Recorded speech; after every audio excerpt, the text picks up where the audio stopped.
Imagine you've been selected, not hired, not recruited, selected. You don't know by whom, you don't know why. You only know that a man arrived at your village when you were 7 years old, watched you for 3 days without speaking, and then told your father you were going with him. Your father said yes. He didn't have a choice. That's how it started for thousands of men across the ancient and medieval world, from the mountain fortresses of Persia to the imperial courts of China, from the back alleys of Rome to the desert strongholds. And what happened next, what they were turned into, and what that system actually looked like from the inside, that's what almost nobody talks about, because we remember the assassin as a myth, a shadow, a single, silent figure with a blade. But the reality was an organization, a hierarchy, a ladder, and depending on where you stood on that ladder, your life looked completely different. The power you held, the information you were given, the risks you were forced to take, all of it was determined by rank. So,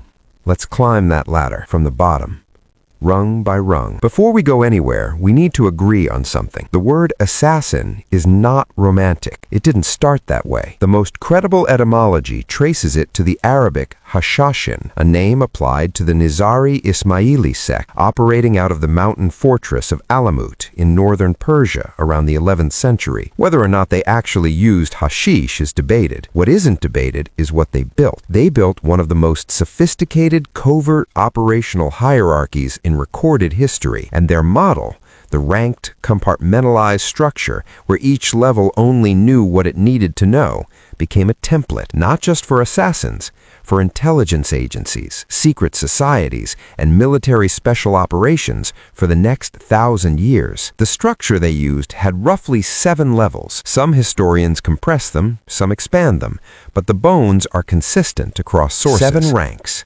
7 completely different lives. Let's start at the bottom, where most people stayed, the Lasiques, the uninitiated. You're probably 12 or 13 years old. You've been brought to a training compound, call it a fortress, call it a school, call it whatever you need to, and you have been told that's almost nothing. The first rank isn't about learning, it's about being unmade. Everything you believed before you arrived, your assumptions about authority, about truth, about what you deserve, those things are systematically dissolved.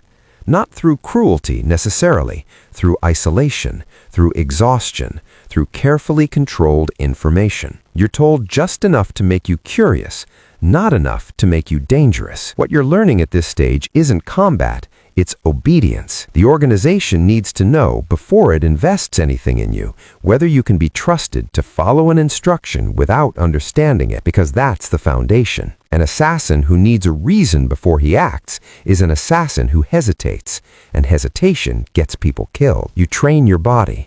You learn basic languages. You study theology, not to become devout, but because understanding what people believe is the first step to manipulating them. Most Lasiques stayed Lasiques. They became support guards, couriers, farmers working the land around the fortress. Useful, completely expendable. They knew nothing of value, which meant if they were captured, they could reveal nothing of value. That was the design. Only a fraction moved up. And moving up wasn't something you applied for. You were chosen. Again, the Rafiqs, the companions. You've been watched for years. You don't know it. The people above you have been cataloging your reactions, your loyalties, your intelligence, your capacity for complex thought. And at some point, someone above you decided you were worth more than guarding a gate. Now you're a Rafiq, a companion.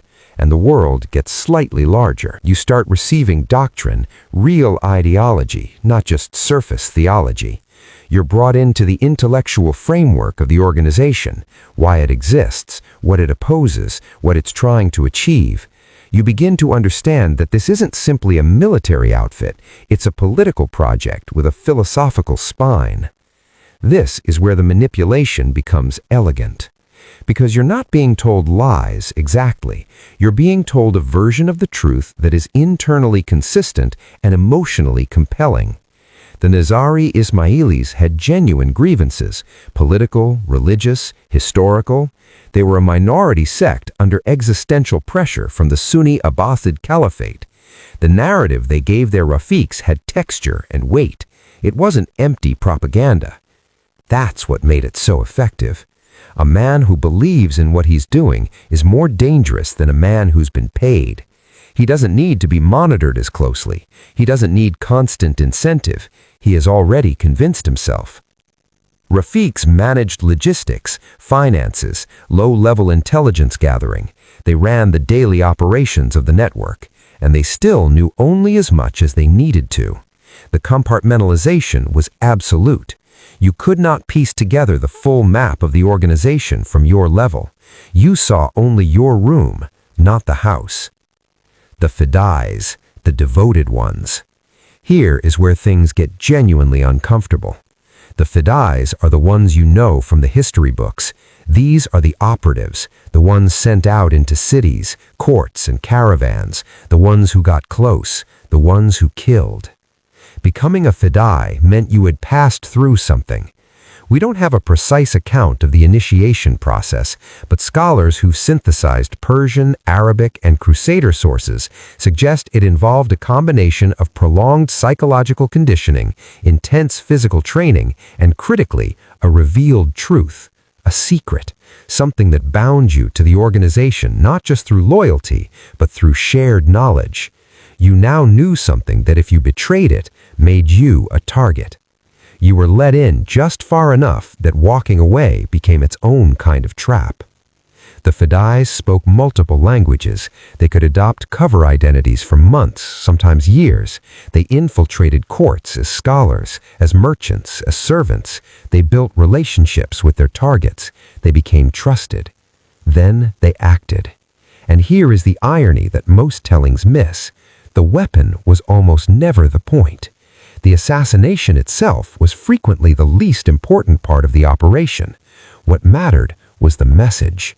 The Nizari leadership under Hassan-i Sabah understood something that took Western military strategists another 8 centuries to formally articulate: that the psychological impact of an act can be orders of magnitude larger than the physical act itself.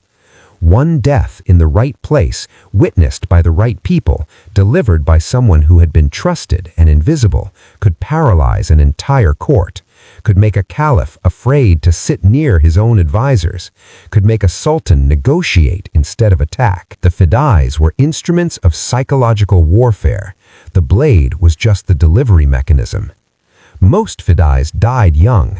They were the exposed layer, the ones who had to surface. The ones above them almost never did. The dais, the missionaries. Above the fidais sat a class that almost nobody pictures when they think of assassins. The dais were scholars, philosophers, debaters. Their job was to recruit, to persuade, to expand the network not through violence, but through ideology. They traveled to cities and argued. They sat in the libraries of enemies and planted seeds of doubt. They identified the lasiques of tomorrow, the intelligent, the displaced, the aggrieved, the ambitious, and they drew them toward the organization with ideas instead of swords. Recruitment is an intelligence operation. It requires understanding human vulnerability at a granular level. The dais were experts at reading what a person needed: belonging, purpose, justice, revenge, knowledge, and then offering exactly that thing, or the convincing appearance of it. This is where the economic logic of the system becomes visible. Violence is expensive. Every fidai sent on a mission represents years of investment: training, cover identity construction, language acquisition, target intelligence. The operational cost of a single successful assassination in the medieval world was extraordinary. The dais were the cost-efficient alternative. A dai who successfully recruits 50 new lasiques has just delivered 50 potential fidais at the fraction of the per-unit cost of training them from scratch. Organizations that survive centuries understand leverage. The senior dais, the architects. Now we are in genuinely rarefied territory. The senior dais were the regional commanders of the ideological and intelligence operation. They ran networks that spanned cities, sometimes countries. They coordinated the fidais and the dais beneath them. They received intelligence from above and translated it into operational directives below. At this level, you understood the full strategic picture. or close to it. You knew which courts were being infiltrated. You knew which political outcomes the organization was engineering and why. You had genuine power. You also had genuine danger, because now you knew enough that you were a threat if captured. The compartmentalization